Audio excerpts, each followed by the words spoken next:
Okay, well, good morning. I thought I'd just share with you just some little simple things. That there, das ist mein Katze. Sie ist Nomen. Snowball. Yes, that's my little foreclosure cat. And he's a nice little cat. I don't know how much longer he's going to be here. He's a little cat that I found 2 years ago. Actually, he found me.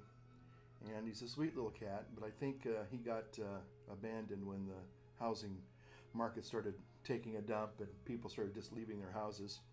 So anyway, I've taken to feeding him, and he's a sweet cat.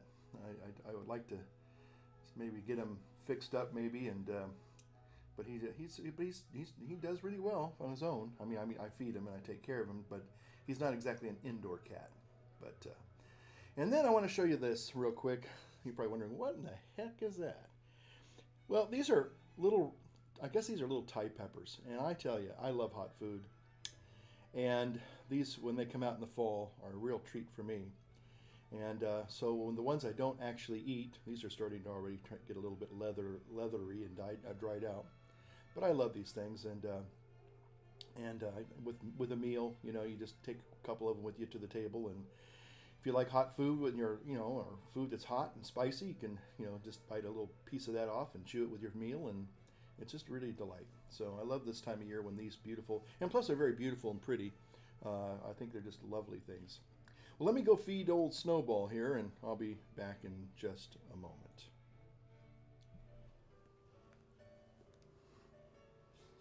Well, howdy there, Pipe Pals. Old Holy Smokin' Pipe Padre coming back at you with the Malleum Sacerdos, the priest hammer. And I'm trying out a new microphone here. I'll show you what the microphone looks like. I'll just hold it up. It's a Yeti mic from the Blue Mic people. This is a very special mic because it's not only a USB, but it's also an XLR. So if you have a soundboard with a phantom power supply, Bob's your uncle. Actually, last year, almost a little over a year ago now, somebody contacted me after watching my other videos. This is actually before it's almost 2 years ago now.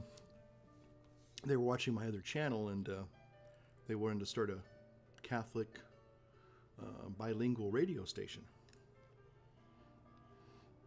And so they asked me if I'd be willing to do a little half-hour, or what is it? Yeah, I guess it was a little half-hour radio show. And I told them I'd give it a try.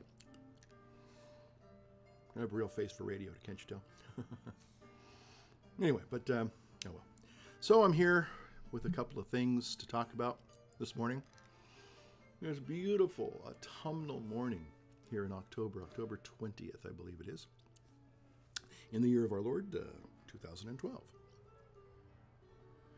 With, again, the Malleum Sacerdos, the priest hammer, cup of coffee from my Baumholder coffee cup.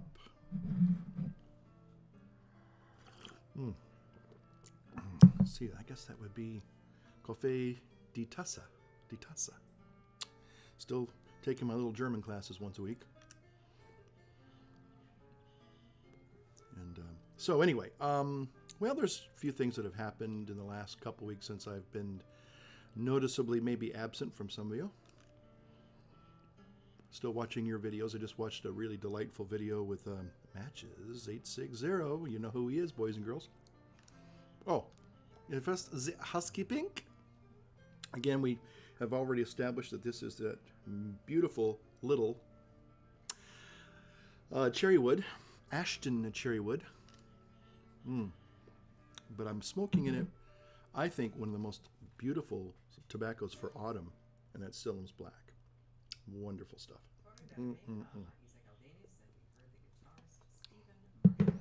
Really love Sillum's Black. So anyway, after the housekeeping, so I'm here on this beautiful autumnal morning, The sun's kind of has a different.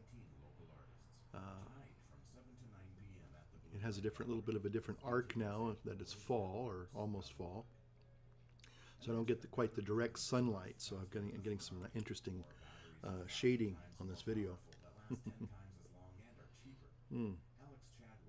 So I have noticed some interesting things of note that I wanted to share with you, and maybe venture out into some maybe deeper waters with some of my comments this morning. I noticed, and this is kind of, believe it or not, I hope this is not taken in a negative vein when I want to say, this is kind of a little salute to Pipe Friend CHS, who was a tour de force, still is, still will be. Of course, he's going to be making periodic. He said, if I watched his last video a couple weeks ago, and he said he's still, from time to time, he'll be back. So he's not like gone. And let's be real, he didn't die. So that's a wonderful thing. But at the same time, he won't be maybe a daily presence, or at least, you know, a periodic presence as he was. I watched his videos. In fact, some of his videos were quite interesting. I always noticed that he had a love for these big pipes. Actually, when I bought this pipe, I actually thought of him. I think he was kind of one that made these big pipes kind of fashionable, if I dare say so. Now, why is that? That's just gotten so dark. Wow, what happened there? You know what? I can fix that. Hold on a second.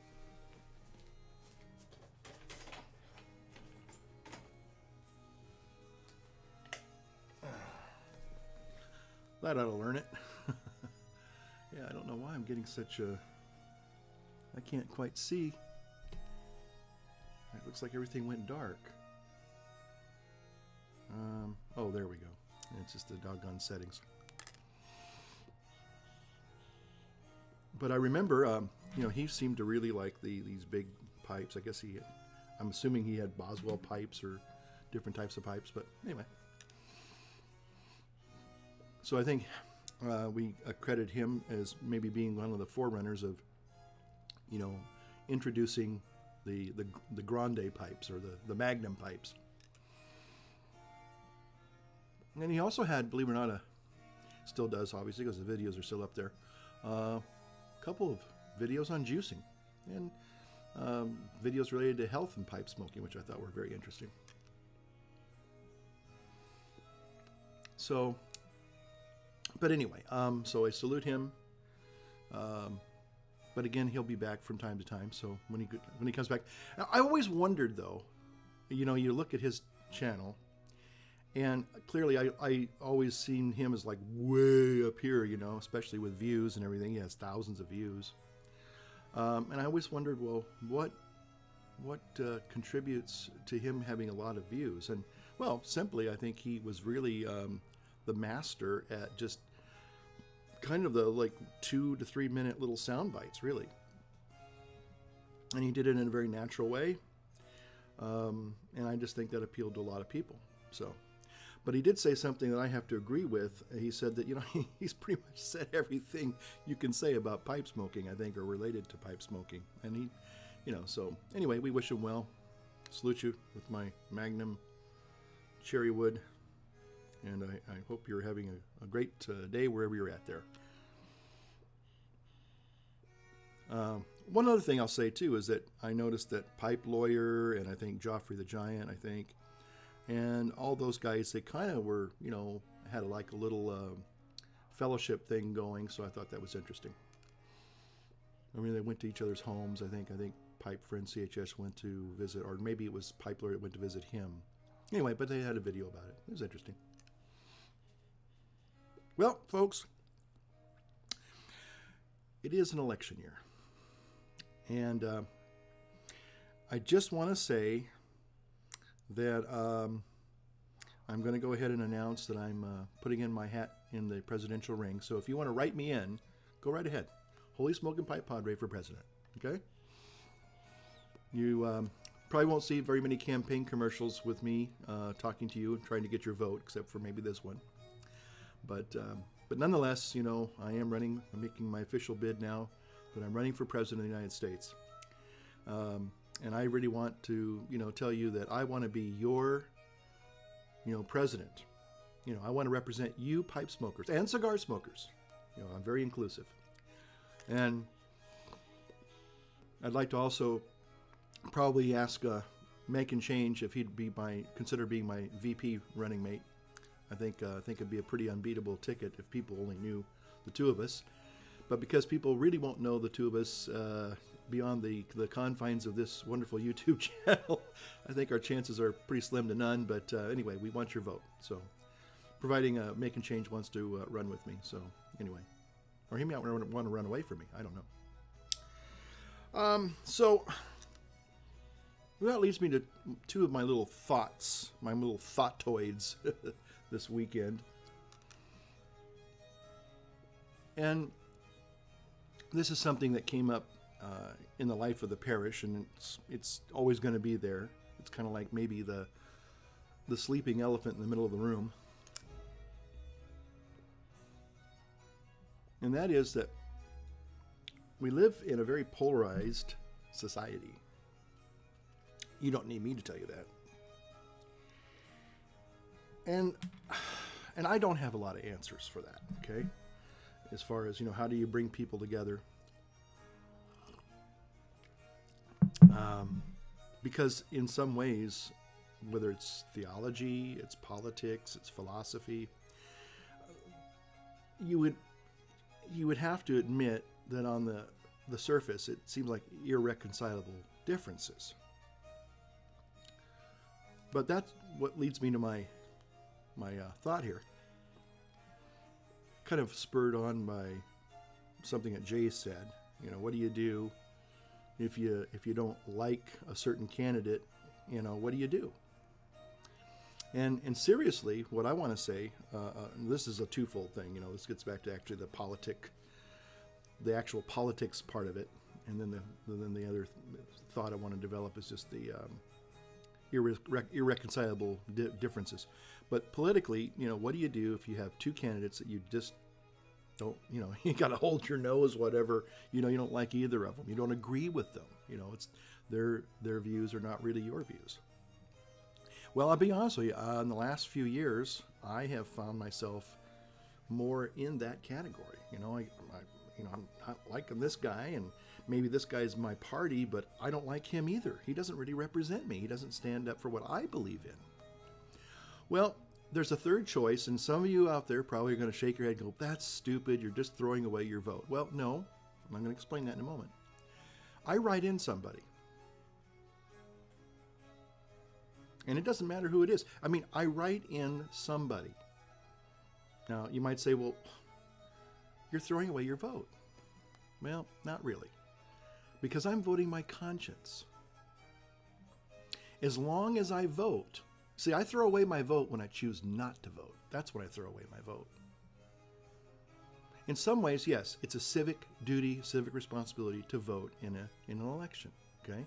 It's my participation in, you know, the political system, whether you like it or not, but I'm still participating.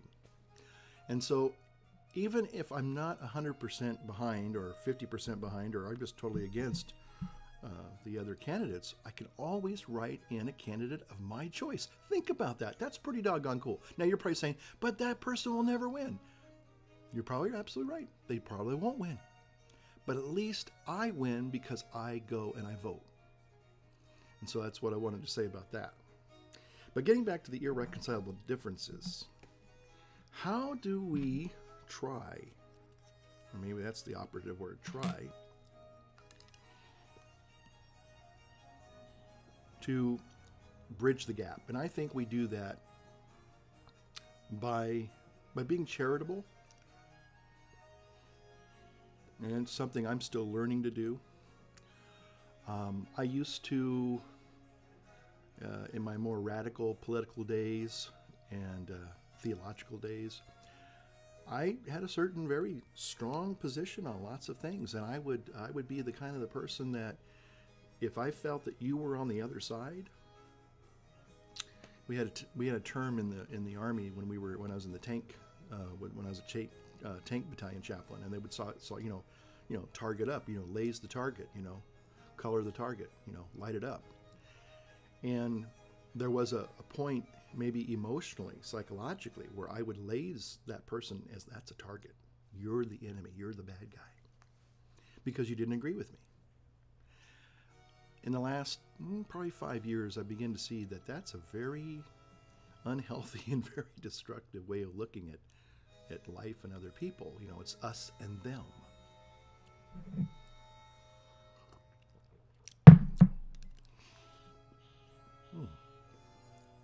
This is really, I got to tell you, a really enjoyable smoke this morning. It's one of those rare times where I've packed it just right, and it's just breathing right. It's really effortless smoke. Very flavorful. Still is black, delicious. But I've since learned, and here's something else too, that most people will understand this is to be a truism as well, but there's a lot more to life than politics and philosophy and even theology. Hope the Pope didn't hear me say that. And I think what we need to do, and I think it was something I learned when I was growing up, although I kind of like stored it in the back of my memory warehouse there, but there was this thing called, you can choose to respectfully disagree with people. But that doesn't mean that you now see them as the bad guys, or they're the enemy, or you have to somehow hate them because they don't agree with you. And I've since pulled that out about 5 years ago, because in my line of work, there's not a homogeneous theology in the Catholic Church today. There's lots of little different ones, and people that either 100% agree with the church, or there are those that maybe take 50% of what they say. Yeah, I like this about my faith, but I don't like that about my faith. And then there are others that are just real radical. They just want to tear the whole thing down and start all over again. Okay. But I have to believe that mystically we're all at the table in one degree or another. It's like a family, I'm sure if you have extended family, there are probably some people that family gatherings you kind of try to maybe avoid, or maybe try to keep your contact down to a minimum, because you know that they're going to maybe say that one thing, and it fights on, But I've tried to, in the last 5 years, and it's a part of it's a little bit of, and maybe swallowing a little bit of your pride, your self-righteousness. Doesn't mean that you agree with them, but you kind of try to say, I need to respect this person. They are created in the image of God, just like I am. And sometimes they may be right, and you just don't see it. Maybe you can't see it. And so I have decided that, well, okay, I'm going to treat you as my friend first, and I'm going to put all the other things to the side. And I think we can still be friends and still agree to disagree in a very charitable way. So that's where I guess my political theology or philosophy gets me this morning. Hope you got something out of that. And then the last thing, this is a little embarrassing. And I'm still feeling pretty sore. This is something that is personal, but it's just, I'm going to share it because it's part of real life. 2 weeks ago, I was sitting here in my room. It was my day off, and I was watching whatever I was watching, and just enjoying a nice lunch. And I had a ham sandwich, and I'm just sitting there eating my ham sandwich when all of a sudden, that's right, started choking. I'm here all by myself. There's nobody else in the house. I must have inhaled at the wrong time, and it just... And I'm going to tell you, I don't know if I was totally afraid, but I was painfully aware that I was choking, and there was nothing I could do. And I don't know if any of you have ever seen that TV series called 6 Feet Under. That was a very thought-provoking program, by the way. I really used to enjoy the drama and the acting in that. I thought it was well-written stuff. But there was in the beginning of every episode, they would show a person, just normal people living their normal lives, and how they encounter death. A very sobering program, by the way. And for one reason or another, I remember one which was not very sensational. It was a woman, maybe in her late 30s. She was, in her home by herself, and she was sitting down at, a nice dining table, and she was having a nice, very modest lunch. And all of a sudden, you see, she just takes this one bite, and she's reading this maybe magazine newspaper, and all of a sudden she inhaled at the wrong time or whatever, and she's going through the motions, and finally she falls over dead. She chokes to death by herself. And to me, what happened was it was very disturbing, because I was sitting there, and finally I threw myself down on all fours, and I just started coughing with everything I could. Now, I don't know if some of you are going to accept this as I just throw it out there for whatever reason, but I couldn't dislodge it. And then all of a sudden, it felt like something from behind me went BAM! Right here in the back of my shoulder blades, and it jettisoned out, and I could breathe again. I attribute that to my guardian angel. Thank you. But the bottom line is that as a result of that, two things I realized. One, I was going to go out on a piece of a ham sandwich. And I thought, how embarrassing is that going to be? I think I'd like something a little bit more, glorious, or something a little bit more, less embarrassing, let's say, than going out by inhaling a little piece of a ham sandwich. Yeah.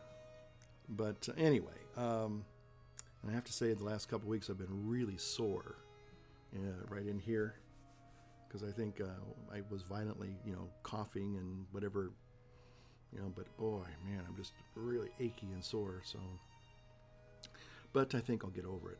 But the thing is that it was just one of those moments in life where you looked at, your impending mortality, and it was, and it was funny because I wasn't fearful. Maybe I should have been, but I was more thinking, how am I going to get out of this? And fortunately, it didn't end badly. It certainly could have well have ended very badly. So, and I know a few of you are out there, well, yeah, but if you do go, who's going to get all your pipes? Who knows? So anyway, with that being said, I just want to say thanks for watching. Thank you for your videos. And I hope you're having a great autumn. So, until next time, tschüss.